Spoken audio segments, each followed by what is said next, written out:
Hey teachers, I wanted to jump on again quick and give you a really easy but very effective practice tool to use with your online students. This works for all ages. I've used it with my youngest early elementary students all the way to my high school students.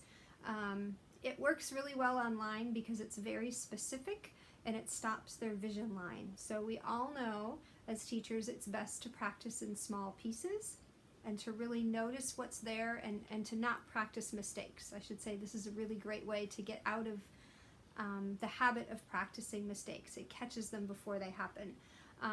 So I'm going to give an example from kind of an elementary level. This is Bluesy Tuesday from Jennifer Eklund's Spotlight Solos. So one measure that is always really tricky and usually sets students into alarm is this second to the last measure here, because you've got a sharp and a flat and a natural and all these different fingerings, and then they even see this and kind of panic, even though it's not over here in this measure, right? So it's a little bit of visual overload. It's not really hard to play, but it looks hard to them on the page. So what I like about this, you just need a Post-it note. And so I usually ask students, do you have a Post-it note somewhere in your house? Can you go get it really quick? And they'll generally be back, in less than 30 seconds with a Post-it note if there's not one at the piano. So, because Post-it notes, thankfully, are a really common thing in every household today. So, what I would ask them to do is put the Post-it note right there. So they know they're only going to play this and they're going to stop there. And of course the Post-it note makes that really exact, because if you try to describe what you want them to play and where you want them to stop, and you saying all of this using words, even if they do listen, they might not understand, and at some point they might have just tuned you out, and then they'll play the whole measure as fast as possible. This also slows them down. So I would go ahead and say, okay, just play the first beat. And you might see what they get. Maybe they'll do it exactly right, and then you can move on. Maybe they play the D sharp with a fingering that isn't correct. And you could say, well, what fingering does it say? Does it say to play that with finger 3? And they'll look, oh, it's finger 2. Okay, sure, finger 2. And so they'll change that. So in that process, they're actually discovering their own mistake and correcting it on their own, instead of you telling them, oh, the music says use finger 2. You're using finger 3. So again, it's that discovery process where they're sort of figuring out on their own their mistake, and then they'll remember better when they come back to it because they will have thought through that process. So once they get that first beat, then you say, okay, you can move it over one note, just one note, to be very, very specific and sort of emphasize that. And so there's the next note. And you could even ask them, because there's a little bit of a fingering challenge here. You could say, what note is that? That's E, and then what finger are you going to play it with? Oh, I'm going to play it with finger 3. No, look really closely, what finger? Oh, 1. Well, how do I do that? And then you could even zoom in a little bit to your hand, or if you have a separate camera angle, and you could show them how the thumb's going to go under, and then they play just those 2 notes. And you could have them do it a couple of times if they need to. And you say, okay, you did so well, you earned yourself another note. You can move it over one more. And then they do these 3. And so you keep going through. So I generally do that for a measure, maybe 2 measures. It's a lot of thinking, it's a lot of brain power, but they're always going back. So besides, the beauty of this online is that visually they know exactly where to stop, and they can't go further because they don't see anything. It slows them down, but also they're getting that repetition because they're always going back to the beginning and adding a note.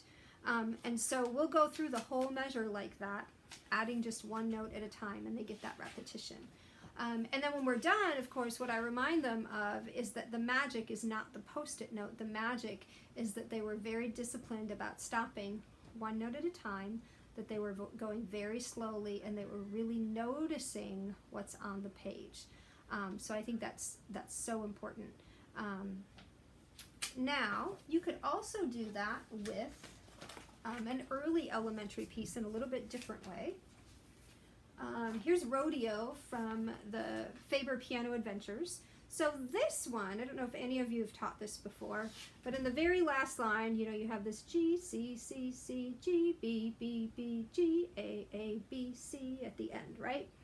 And from my experience anyway, students will sight read this and they'll go G, C, C, C, G, C, C, C, G, C, C, C, C. They just make those all C's. They don't even notice that they're changing. You know, even if you were to show them flashcards and they knew all these notes, sometimes they don't notice that. So, again, the Post-it note is a really great way to get them to focus in. Now, what you could do with this one is do a whole measure and just have them either play the measure, you know, ask them some questions about the measure. What are these notes here? And they would say, oh, C, and they could play that measure. Now, then you could start moving it slower, get them back up to the G. So now they're playing G, C, C, C, G. You could say, okay, now move it over one more. What is that note? And immediately they might even say C, and then you can have them look closer. You can take them back to the staff slate and show them if they need some help figuring out what note that is, because they haven't had these notes for a long time yet. They're like, oh, that's B. Say, now move it over one more. What's the next note? Oh, that's B. Move it over one more. What's that note? It's another B.